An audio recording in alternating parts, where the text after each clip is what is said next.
de sobreinformación y de tantos ejes abiertos que uno no sabe ni por dónde encararlos, voy a saludar al abogado constitucionalista Andrés Gil Domínguez. Andrés, ¿cómo estás? Gracias por atendernos.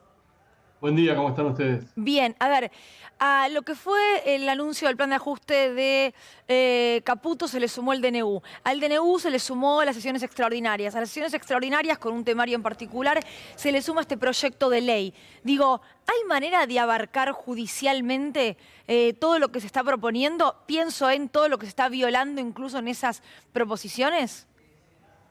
Sí, lo que pasa es que son bloques temáticos distintos.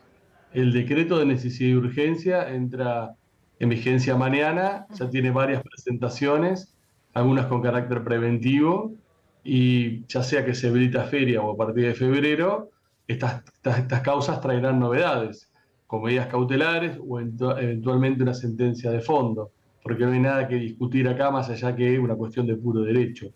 En relación al proyecto de ley ómnibus que envió el presidente a las sesiones extraordinarias, hay que esperar si se aprueba o no se aprueba. Y si se aprueba, en qué condiciones se aprueba, para ver si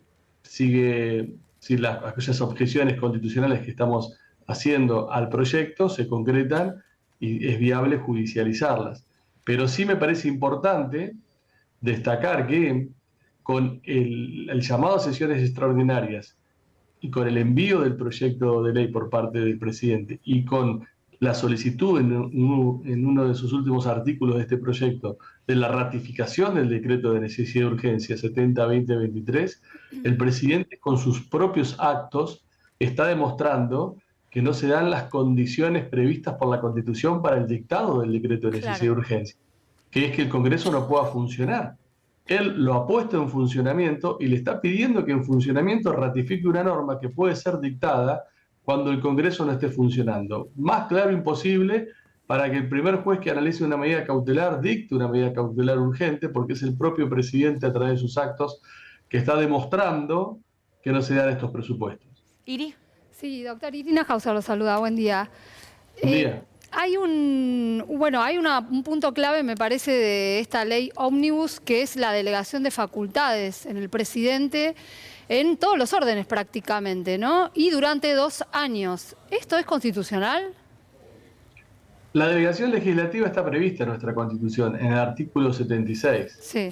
Pero es una delegación acotada, con bases precisas, ciertas y por un tiempo razonable.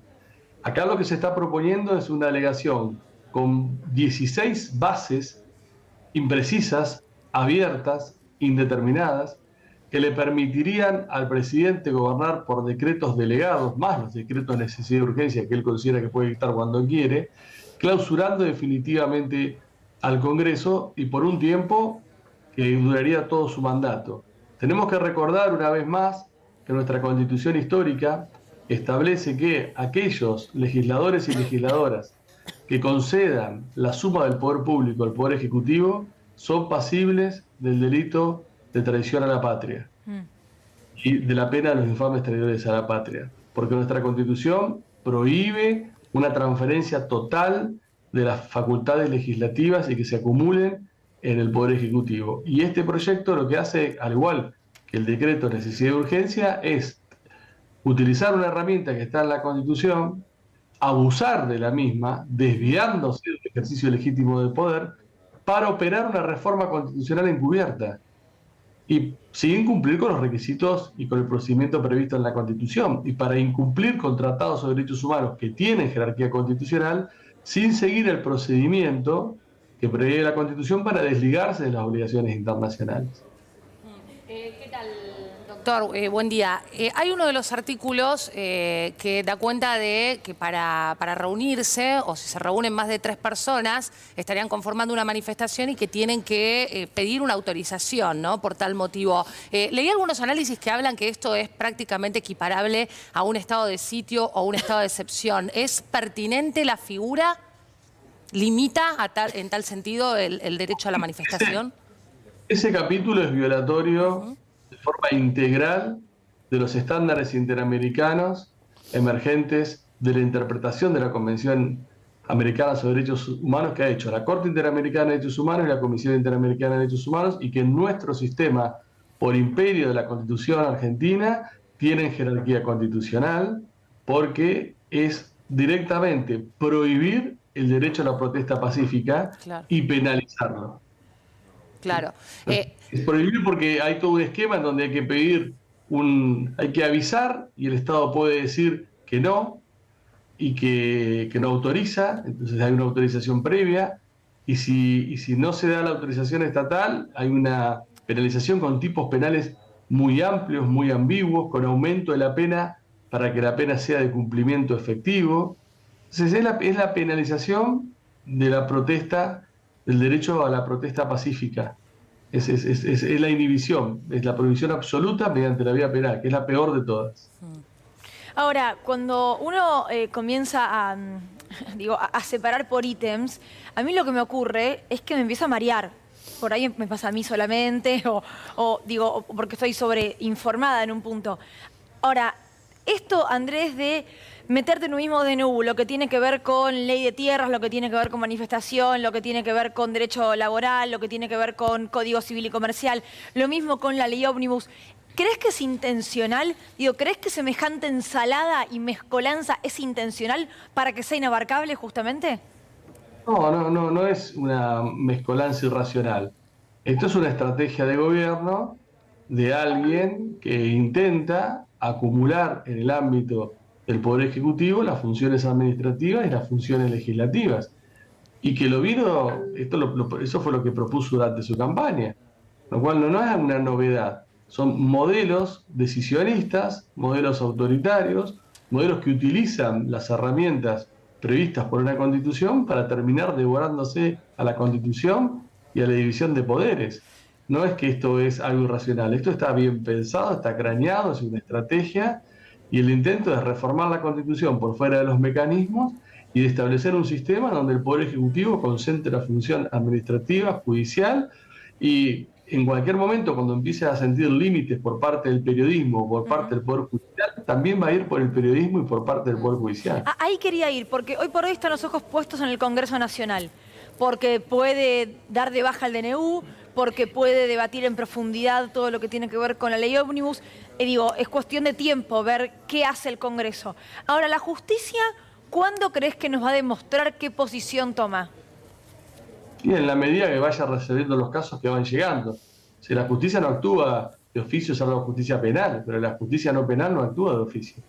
Y a medida que los casos se vayan presentando, va a ir resolviendo medidas cautelares, sentencias definitivas, y siempre tenemos la posibilidad del per saltum ante la Corte Suprema de Justicia, que lo habilite en casos de gravedad institucional. La Corte es tiempista, Andrés, vos sabés que digo, se mueve de acuerdo también a lo que está ocurriendo en la sociedad o en determinado ámbito. ¿Vos creés que todavía tiene que esperar? Lo que pasa es que no le ha llegado ningún tipo de caso todavía a su conocimiento. La Corte no agarra casos como si cazara Pokémon en la calle. La Corte trata los casos que le llegan a su conocimiento, y hasta ahora, respecto al DNU, no le ha llegado ningún caso. Y respecto de este proyecto de ley hay que ver si se transforma en ley, y en qué condiciones se transforma en ley y cómo se judicializa. Claro. Sí, es llamativo, Andrés, y te leía también un poco a través de las redes sociales, ¿no? La injerencia que se atribuye Javier Milei en este proyecto, ¿no? En esta ley ómnibus. Y veía modificaciones directamente del Código Civil, del Código Penal, implementar o instaurar de manera completamente unilateral, y vos lo definías a libro cerrado, algo tan profundo para debatir en una sociedad como lo es el juicio por jurados. Me gustaría que desarrolles, ¿no?, un poco más acerca de los cambios, ¿no?, que introduciría que se le dé curso a esto de una manera tan unilateral y sin debate en la sociedad. No, si pensamos que la última reforma del Código Civil, que fue una reforma integral, que operó en 2015, fue producto de un proceso de 3 años, donde se discutió en todas las provincias, donde se discutió en universidades públicas, en universidades privadas, en colegios de abogados, donde tuvo una revisión en el Poder Ejecutivo con participación ciudadana, donde se discutió en el Congreso con participación ciudadana, y se dio lugar a la sanción de un nuevo código. Bueno, acá se está proponiendo una reforma integral a simple firma del presidente o solicitud del presidente. Claro. Y con respecto al juicio por jurados, que es un ámbito también, un tema para discutir, con la participación de la sociedad, se utiliza un mecanismo inédito, que aprobando un artículo, se aprueba un anexo que aprueba un proyecto de ley. Es como aprobar juicio por jurado a libro cerrado, sin discutirlo. Yo apruebo tal artículo de esta ley y eso implica automáticamente que estoy sancionando la ley que regula el juicio por jurados, sin discutirla, sin discutir ningún aspecto, a libro cerrado.